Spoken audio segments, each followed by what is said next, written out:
Ndara était un homme taillé dans le roc, ses muscles d'acier ayant repoussé d'innombrables troupeaux à travers les plaines arides de son village sahélien. Sa force était légendaire et sa présence imposante inspirait le respect.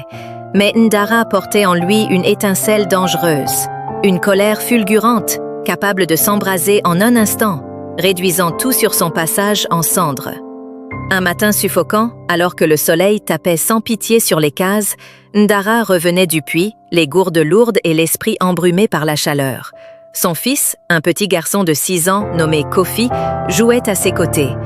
En chemin, un chien errant, affamé, se précipita et fit trébucher Ndara.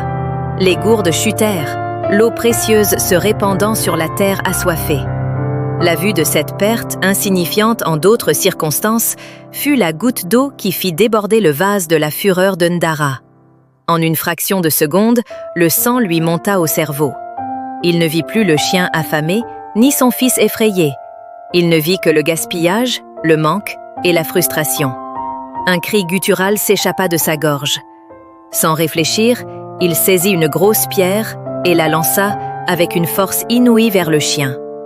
La pierre manqua sa cible et frappa de plein fouet l'arbre sacré du village, un vieux baobab vénéré depuis des générations. Un craquement sinistre résonna dans l'air et une large branche se détacha, s'écrasant au sol dans un nuage de poussière. Le silence qui suivit fut assourdissant, brisé seulement par le sifflement du vent chaud. Kofi, pétrifié, fixait son père, les yeux écarquillés par l'horreur.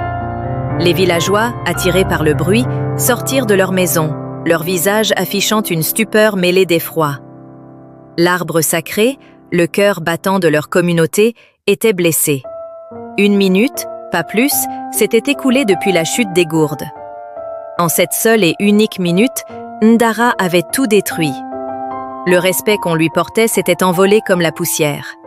Le baobab, symbole de leur histoire et de leur union, était mutilé par sa rage aveugle. Et pire encore, le regard terrifié de son fils lui révéla la destruction la plus déchirante, celle du lien indéfectible qui les unissait. En cette seule minute, la colère avait réduit Ndara de héros à paria, le coupant de tout ce qui faisait de lui un homme. La cicatrice sur l'arbre serait visible pour toujours, un rappel silencieux de la minute qui avait brisé Ndara. Y a-t-il d'autres histoires que vous aimeriez entendre? N'hésitez pas à vous abonner.